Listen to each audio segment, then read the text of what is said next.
सूरज ढलने के बाद सन्नाटा पसर जाता था, वहां एक पुराना हवेलीनुमा घर था। इसे गांव वाले भूतों की हवेली कहते थे। कहते हैं, उस घर में एक विधवा और उसकी बेटी रहती थीं, पर उनकी माँ बेटी की जोड़ी मशहूर थी। एक दिन गांव में महामारी फैली और बेटी की तबीयत बिगड़ गई। माँ ने हर संभव कोशिश की लेकिन उसे बचा नहीं पाई। उसकी मौत के बाद माँ अकेली और दुखी होकर हवेली में रहने लगी। कुछ सालों बाद उसकी भी वहीं मौत हो गई। गांव वालों का कहना था कि उनकी आत्माएं हवेली में भटकती रहती हैं। जो भी उस हवेली में रात बिताने की कोशिश करता, सुबह अजीब हालत में बाहर पाया जाता। कोई कहता कि उसने बच्चे की हंसी सुनी, तो कोई महिला के रोने की आवाज।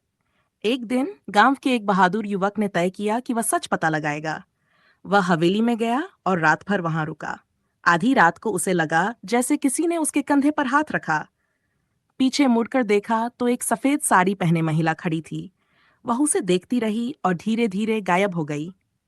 सुबह वह युवक गांव वालों को बताने आया कि आत्माएं दुखी नहीं थीं, बल्कि मदद की तलाश में थीं। उसने पुरानी हवेली को दोबारा बनवाया और वहां बच्चों के लिए स्कूल खोल दिया। कहते हैं, इसके बाद उस घर से कभी डरावनी आवाजें नहीं आईं। यह कहानी बताती है कि डर और रहस्य के पीछे अक्सर कोई सच्चाई छुपी होती है, जिसे समझने और सुधारने की जरूरत होती है।